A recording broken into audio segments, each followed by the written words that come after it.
మనుషుల్లో నీతి నిజాయితీ కనిపించని ఈ కాలంలో ఓ మహిళ తనకు దొరికిన 10 లక్షల రూపాయల నగదును బాధితుడికి తిరిగి అప్పగించింది.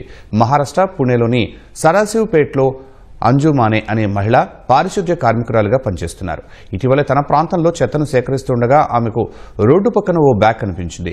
బ్యాగ్ తెరిచి చూడగా అందులో మందులతో పాటు నగదు కూడా కనిపించింది. అయితే డబ్బుకు ఆశపడకుండా ఆ బ్యాగు ఎవరిదన్న దానిపై చుట్టుపక్కల ఏరియాలో ఉన్న ప్రతి ఒక్కరిని సంప్రదించే ప్రయత్నం చేసింది.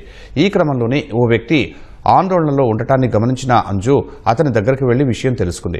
డబ్బులు పోగొట్టుకున్నాడని నిర్ధారించుకుని 10 లక్షల రూపాయలు ఉన్న బ్యాగ్ను అతనికి భద్రంగా అప్పగించింది. దీంతో స్థానిక ప్రజలు అంజుమానే నిజాయితీని అభినందించారు. ఆమెకు చీరతో పాటు కొంత నగదిచ్చి గౌరవించారు.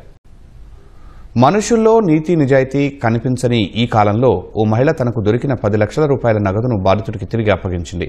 మహారాష్ట్ర పుణేలోని సరాసివ్పేట్లో అంజు మానే అనే మహిళ పారిశుద్ధ్య కార్మికురాలుగా పనిచేస్తున్నారు. ఇటీవల తన ప్రాంతంలో చెత్తను సేకరిస్తుండగా ఆమెకు రోడ్డు పక్కన ఓ బ్యాగ్ కనిపించింది. బ్యాగ్ తెరిచి చూడగా అందులో మందులతో పాటు నగదు కూడా కనిపించింది. అయితే డబ్బుకు ఆశపడకుండా ఆ బ్యాగు ఎవరిదన్న దానిపై చుట్టుపక్కల ఏరియాలో ఉన్న ప్రతి ఒక్కరిని సంప్రదించే ప్రయత్నం చేసింది. ఈ క్రమంలోనే ఓ వ్యక్తి ఆందోళనలో ఉండటాన్ని గమనించిన అంజు అతని దగ్గరికి వెళ్లి విషయం తెలుసుకుంది. డబ్బులు పోగొట్టుకున్నాడని నిర్ధారించుకుని 10 లక్షల రూపాయలు ఉన్న బ్యాగ్ను అతనికి భద్రంగా అప్పగించింది. దీంతో స్థానిక ప్రజలు అంజుమానే నిజాయితీని అభినందించారు. ఆమెకు చీరతో పాటు కొంత నగదిచ్చి గౌరవించారు.